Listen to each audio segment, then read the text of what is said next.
বছর আগে সিমলা শহরে এক বড় বড় পাহাড়ের মাঝে একটি ছোট্ট হোটেলে প্রথম দেখা হয়েছিল আলাম আর শারিফা। আলাম একটি বড় প্রযুক্তি কোম্পানির বড় কর্তা, সারা বছর অফিসের কাজেই ব্যস্ত থাকে। আর শারিফা একটি ছোট স্কুলের শিক্ষক, যিনি তার জীবনের প্রতি মুহূর্ত উপভোগ করেন। একদিন কাজের তাড়ায় আলাম মুসফেরা এসেছিল এক ব্যবসায়িক মিটিংয়ের জন্য। হোটেলের লবি থেকে বেরিয়ে মিটিংয়ে যাওয়ার সময় হঠাৎ আলাম দেখল একটি মেয়ে একটা পত্রিকা হাতে দাঁড়িয়ে আছে। মেয়ে তার পায়ের কাছে একটা ছোট্ট কুকুরকে নিয়ে খেলা করছিল। আলাম তার দিকে এগিয়ে যেতে যেতে হঠাৎ থেমে গেল, যেন কিছু একটা টানছিল। শারিফা চোখে যেন একটা শান্তির ছাপ ছিল, তার মুখে ছিল একটি কোমল হাসি। আলাম আড়াল থেকে তার দিকে তাকিয়েছিল। বৃষ্টির শুরু হয়ে গেল। ছোট্ট বৃষ্টির বিন্দুগুলি আলামের গা ছুঁয়ে যাচ্ছিল। শারিফা হোটেলের সামনে দাঁড়িয়ে বৃষ্টি উপভোগ করছিল।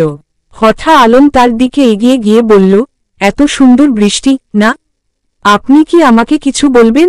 শারিফা অবাক হয়ে তাকালো, তারপর মিষ্টি হাসি দিয়ে বলল, তবে কি বলবো? বৃষ্টি তো প্রকৃতির প্রেম। আলম অবাক হয়ে বলল, তাহলে আপনি কি ভাবেন? কি এমন জাদু আছে এই বৃষ্টির মধ্যে? শারিফা একটু মাথা নিচু করে বলল, বৃষ্টি প্রেমের এক ধরনের ভাষা। আমরা শুনতে পাই না, কিন্তু বৃষ্টি যেভাবে পড়ে তাতে সব অনুভব হয়। একজন একে আরেকজনের দিকে এগিয়ে আসে অজান্তেই। আলাম কিছুক্ষণ চুপ থেকে বলল, আপনার কথা একদম ঠিক। আপনাকে দেখে মনে হচ্ছে আপনি বৃষ্টি বুঝে নেন। শারিফা অবাক হয়ে বলল, কি বলছেন?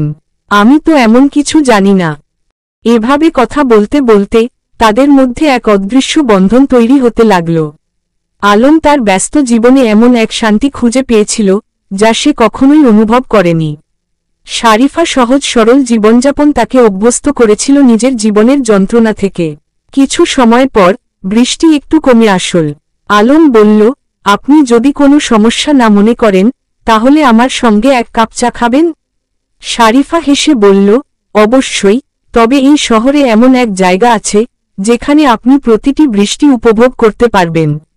এই কথার পর থেকে আলম আর শারিফার জীবন জুড়ে বৃষ্টি হয়ে উঠেছিল এক অমলিন ভালোবাসার অনুভূতি। তারা একে অপরের সঙ্গে আরও সময় কাটাতে শুরু করল। শহরের রাস্তায়, পাহাড়ের কোণায় একসঙ্গে কাটানো তাদের প্রতিটি মুহূর্ত হয়ে উঠেছিল চিরকালীন। তাদের ভালোবাসা শুধু সময়ের সঙ্গে গভীর হচ্ছিল। আর সেই বৃষ্টি, যা তাদের প্রথম দেখার দিন থেকেই তাদের জীবনে ভালোবাসার মিষ্টি বার্তা নিয়ে এসেছিল, তা তাদের প্রতিটি দিনকে পরিপূর্ণ করে তুলেছিল।